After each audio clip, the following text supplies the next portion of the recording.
Howard Bushart. Welcome to DAAC 1311 Counseling Theories. And we'll be looking at some of the major theorists that are involved in the counseling and psychotherapy field, and how the impact that they've had on that field and how they've informed what we do today as counselors.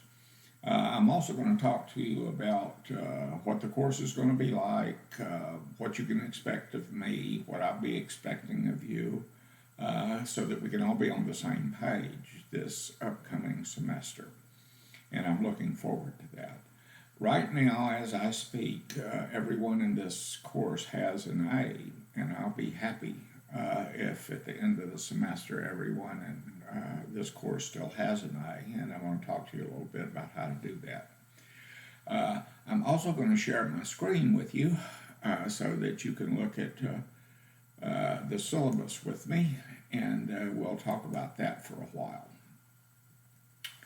This is an important component of the syllabus right here, which is my contact information and how to contact me, how to contact our division secretary, how to contact the dean if you need them.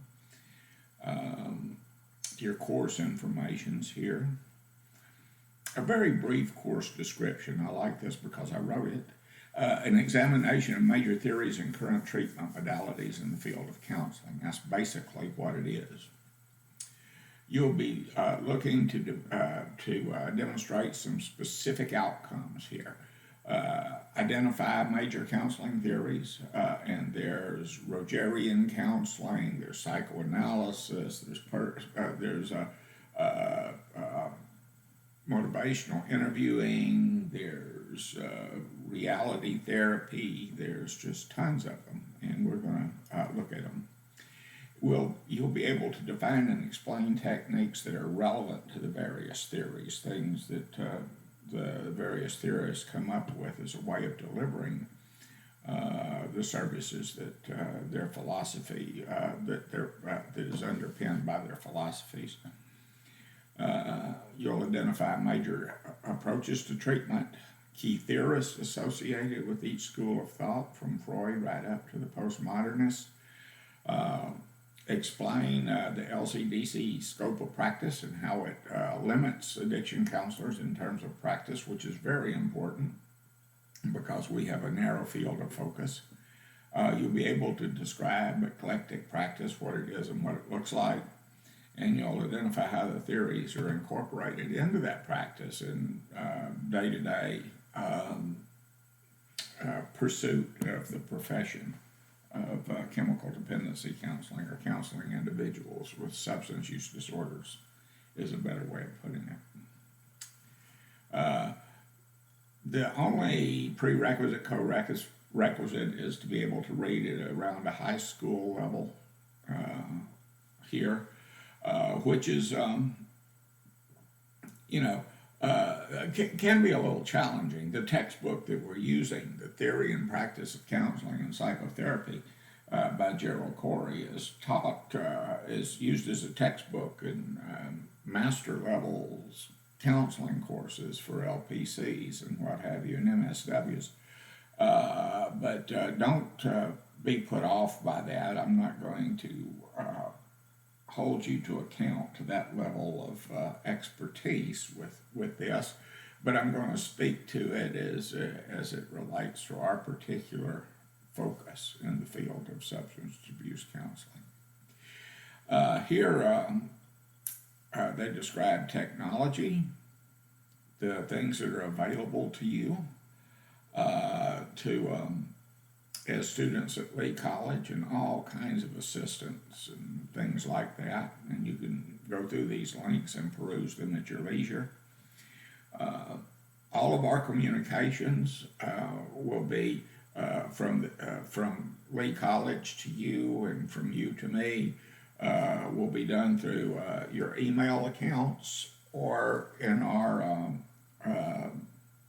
course messages in Blackboard, where you can communicate with me that way.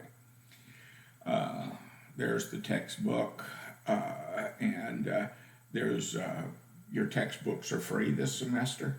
So get with the My Books and the Fallout, the bookstore over there, so that you can get them free. This is an Access Center for Students with Disabilities website, and the Lee College Access Center is in Rondell Hall, and the director of that is Kaylee Villanueva, and here's her phone number and her contact info down here. If you have any type of disability, or you have needs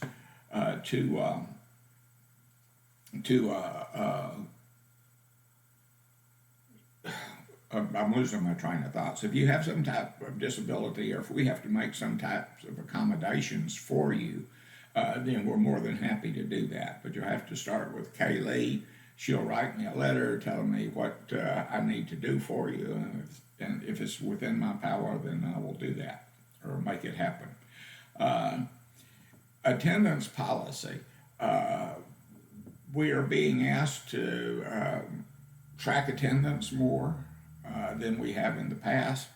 And in your case, online attendance policy link is right here, and you can look at it. And online attendance policy means that you check in weekly and you do something. You answer, you complete an assignment or something of that nature, and that counts as your attendance. Absences due to religious holidays. This doesn't matter a whole lot with an online class, because I'm giving you your assignments and things on a weekly rather than a daily basis than a particular days. But I'm all for absences due to religious holidays. Heck, if you invent a new religion with a holiday for me, let me know, because I'm all for observing them all. Academic honesty policy. Don't cheat. That's the main thing we don't want you to do. Don't plagiarize. I've had plagiarizations in the past, and I don't ask you to do a lot of writing paper-wise and stuff like that here, so I don't particularly have to worry too much about plagiarization. But if and the plagiarization cases I've dealt with in the past have had to do with students not really understanding how to document their sources and how to present quoted material and stuff, and so it was more of making a documentation mistake than it was an intentional attempt to misrepresent. You have these resources, the writing lab and stuff like that. So if you're going to, and you can run your papers by them. So if you're doing any kind of quoting or something like that, that's a good idea. I give you tests. Your tests are timed exams. I allow you to use your books and your notes with them, but they're timed. That means that you can't look up every question usually. I mean, it's too much. So you have to know a lot of it, but if there's something you don't know, you can look it up. So I don't worry too much about that, but I expect you to do your own work and all of that, and we'll get along fine. Assistance and appeals. If it starts with me, if you have a problem with your instructor, moi, then let's talk about it. If I'm not doing something that you feel I should be doing, or if you're having trouble or whatever, we'll talk about it. And most everything I've run across that might be considered a conflict or a situation between instructor and student can be solved at that level, and so we can do that. If the directions say that if you are unhappy with whatever my decision is as an instructor, you can appeal to the division chair. Well, I got good news and bad news for you on that, because I'm also the division chair, so you can count, that first meeting twice, I guess. But if I can't resolve it for you, then you can follow the student appeals policy and it'll tell you what to do next. With me so far? I knew you were. No more R&R. Title IX addresses sexual abuse, sexual assault on campus and keeping students safe on campus. If you have a background that includes a history of having been victimized by sexual violence, stalking, assault, something like that, you can always seek confidential support through the Bridge Over Troubled Waters, who can help you out with that, especially if you're needing any kind of shelter. If you're in an unsafe situation, the Bridge can certainly help you out with that. All of the Lee College faculty, myself included, are responsible employees. And that means that if you have experienced sexual harassment, sexual assault, something like that, you can come to us with that. But if you do, we cannot guarantee confidentiality, because if you come to me, I have to provide a report to the Title IX coordinator, and it will need to be have relevant information, such as who was involved, what happened, etc. And I can do that. Or you may want to get in contact directly with Dr. Rosemary Kaufman, and her phone number and address are down here, as well as the Title IX support address.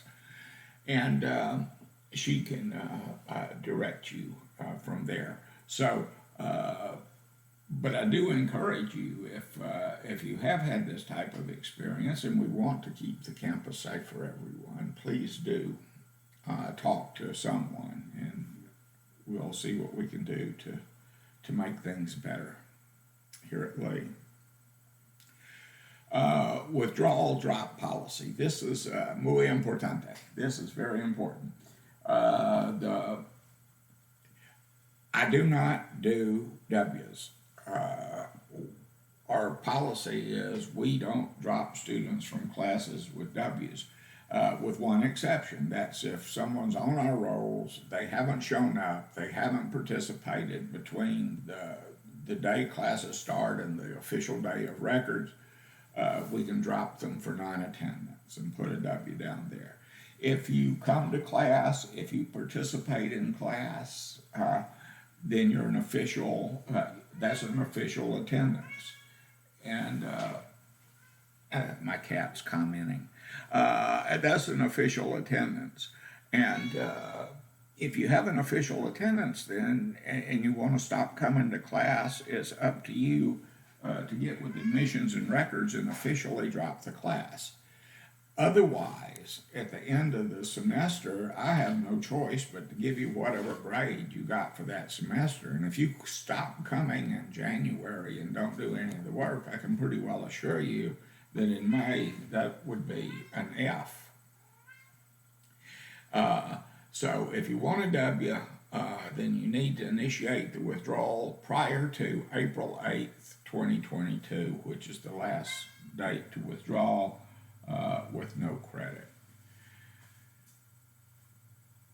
If you're having problems, I want you to talk to me. If you are unable to complete assignments, if you're struggling for whatever reason, let me know about this, because I cannot, in good conscience, like, you can't come to me in the last week or two of school and say, I had all these problems, please give me an I, because I can't.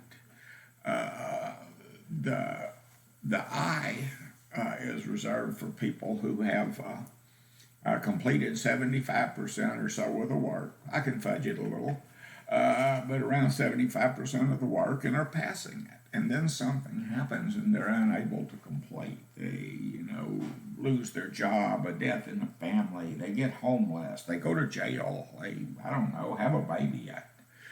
All kinds of stuff could get in the way. And if that happens to you, then I can give you an I. An I means basically that I'm choosing not to give you a grade. that it's just incomplete, and you have the next full semester, to complete the incomplete work. If you don't complete it in the next full semester, then it turns into an F. If you do complete it in the next semester, then I can grade your work, and that'll be what you get. Okay.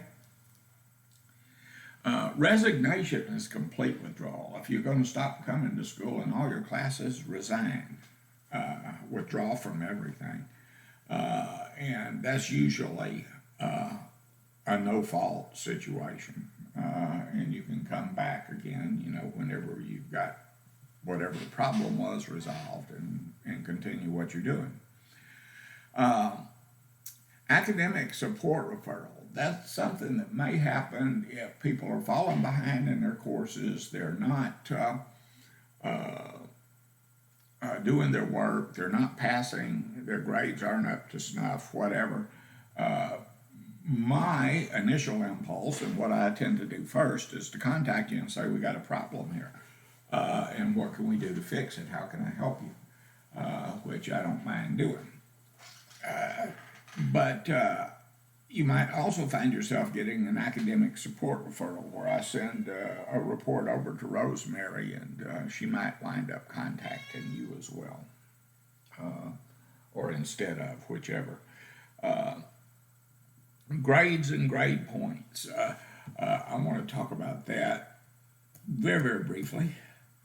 At the end of this, it says you have 1,000 points in this that you can have in here, and your points will show up all along your grade line, and they're all out of 1,000.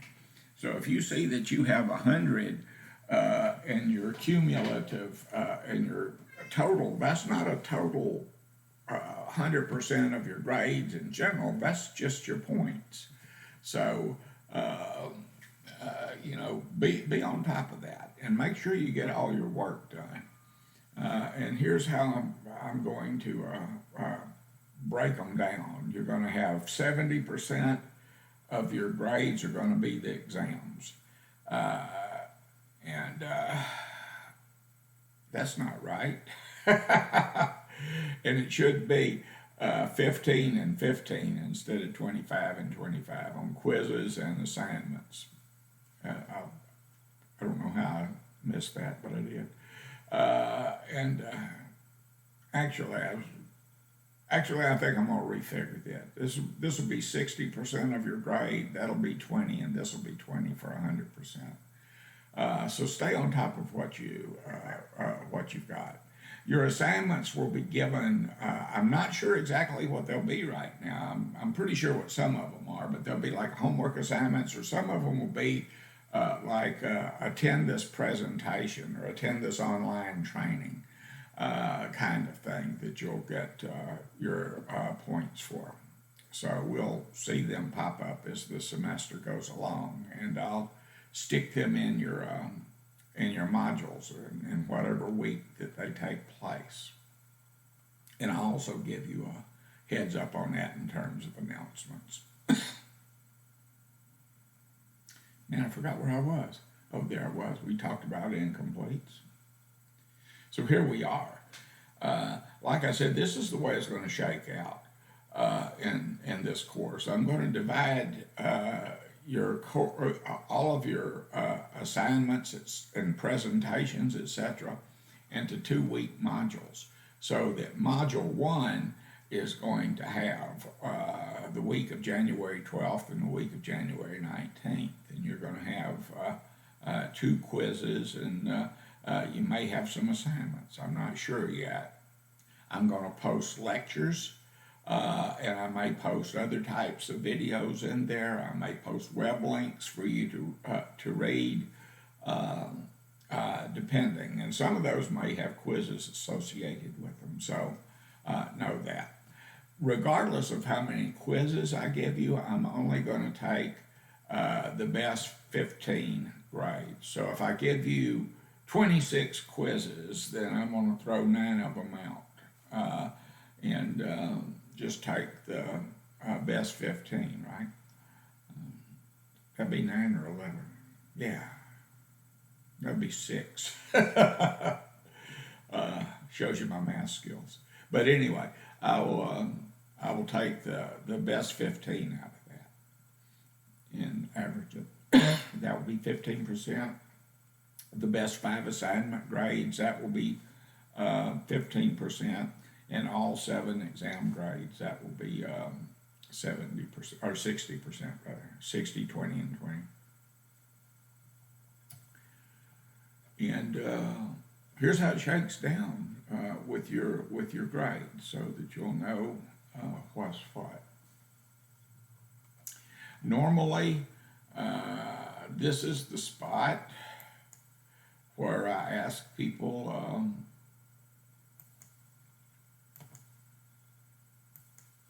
There I am, where I ask people if you have any questions.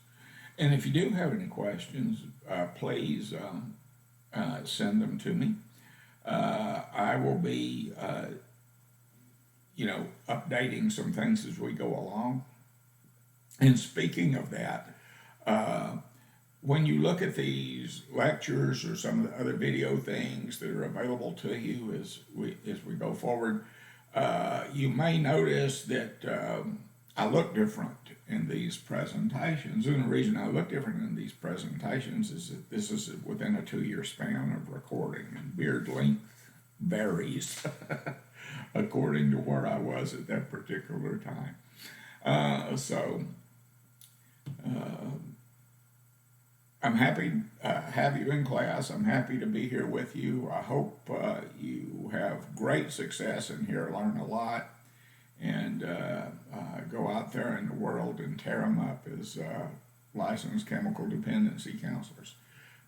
So I look forward to working with you this semester, and I'll be seeing you.